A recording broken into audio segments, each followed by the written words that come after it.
ഓയ് ഹലോ. ഈ പെൺപിള്ളേർ എന്തൊക്കെയാണ് ഈ കാട്ടിക്കൊണ്ടിരിക്കുന്നത്? സോഷ്യൽ മീഡിയ പറയുന്നത് അവർക്ക് വേണ്ടിയിട്ടുള്ളത് മാത്രമായിരിക്കും. അവരുടെ പരാതി, അവരുടെ അടിപിടികൾ. അവർ വീഡിയോ കാണുമ്പോൾ മാത്രം സ്ക്രോൾ ചെയ്യില്ലാരും.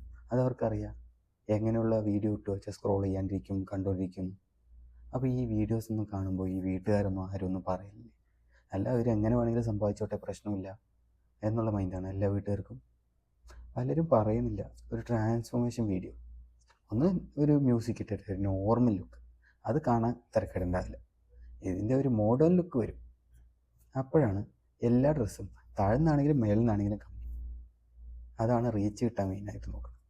അത് വിട്ട് നേരെ പോകും KSRTC ബസ്സിൽ. അടുത്ത് ആരെങ്കിലും ഇരുന്ന് കഴിഞ്ഞാൽ വീഡിയോ എടുക്കും, അതിൻ്റെ കുടുംബം കൂടി ചോറാക്കും. എന്നിട്ട് എന്താ കിട്ടാൻ പോണത്? എത്ര ഫോളോവേഴ്സ് കിട്ടും? കിട്ടുന്നത് കിട്ടത്തെ. ഈ വീഡിയോ കണ്ടിട്ട് ആർക്കെങ്കിലും റിയാക്ട് ചെയ്യാൻ തോന്നുന്നുണ്ടെങ്കിൽ ഡയറക്റ്റ് കമൻറ്റ് ഇട്ടോ, എനിക്കൊരു പ്രശ്നമില്ല. ഓക്കെ, ഇതൊന്നുകൂടി വീട്ടുകാർ ചിന്തിക്കേണ്ട കാര്യമാണ്. ഞാൻ ജസ്റ്റ് പറഞ്ഞു എന്നേ ഉള്ളൂ. ഓക്കെ, എല്ലാ ബൈ ബൈ.